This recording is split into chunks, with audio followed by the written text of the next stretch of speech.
Ardashir نام کا بادشاہ تھا۔ حضرت محدث ابن الجوزی آج سے کچھ 700 سال پہلے لکھتے ہیں۔ اردشیر بادشاہ بڑا خوبصورت تھا، جوان تھا، بڑا عقل مند تھا۔ اس نے اس طرح کی قریب کی ساری ریاستوں پہ قبضہ کر لیا۔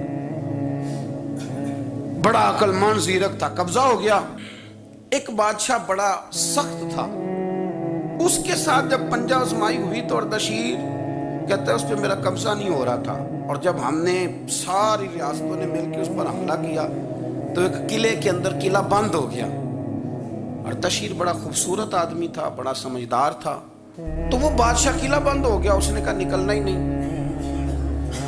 اب وہ اندر بند ہے، یک بارگی حملہ کیا تو وہ بڑا قلعہ تھا اس میں بند ہو گیا۔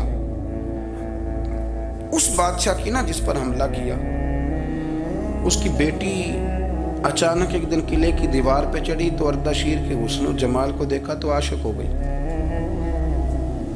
اور اپنے ہی باپ کے خلاف اسے کہنے لگی کہ اگر تو میرے ساتھ شادی کا وعدہ کرے نا تو میں تجھے رستہ بتاتی ہوں حملہ کرنے کا۔ اس نے کہا میرا وعدہ رہا، تو رستہ بتا۔ اس نے رستہ بتایا اس لڑکی نے، اور بادشاہ نے حملہ کیا تو اس کا باپ قتل کیا، اس علاقے پہ قبضہ کیا شادی کے وعدے پر۔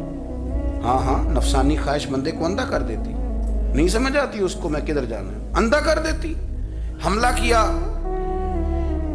اور جب اس لڑکی کو لے کے آیا نا اپنے محل میں،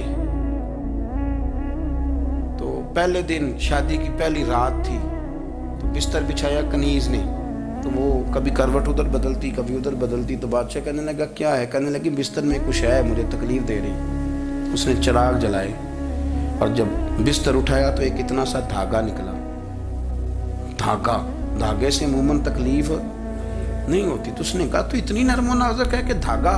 کہنے لگی میرا باپ نا میرے ساتھ اتنا پیار کرتا تھا کہ روز میرا بستر بھی خود بچھاتا تھا، اور اس نے آلہ رکھا ہوا تھا، وہ ناپتا تھا کہ کوئی پایا اونچا نیچا تو نہیں، میری بیٹی کا بیلنس سوتے وقت خراب نہ ہو جائے، اور میرے لیے گوشت اور کپڑے بھی خود پسند کر کے لاتا تھا، کھانے پینے کا خود خیال کرتا تھا۔ اردشیر کہنے لگا اچھا وہ اتنا پیار کرتا تھا، اور پھر تو نے اس کے ساتھ کیا کیا؟ کہنے لگا بلاؤ کنیزوں کو بلایا، فرمایا اس کو اٹھاؤ اور جلاد کے پاس لے جاؤ، اسے کہو کہ اس کے بال ایک گھوڑے کے ساتھ باندھے، پیر دوسرے گھوڑے کے ساتھ باندھے، اور ایک گھوڑا ادھر بھگا دے، کدھر بھگا دے، یہ جس کے باپ نے اتنا پیار کیا، یہ نفس کی اتنی غلام ہے کہ اس کی وفادار نہیں رہی تو میری وفادار کیسے بنے؟ جس نے اتنے نازوں سے پالا کہ دھاگا اسے برداشت نہیں۔ او یارو،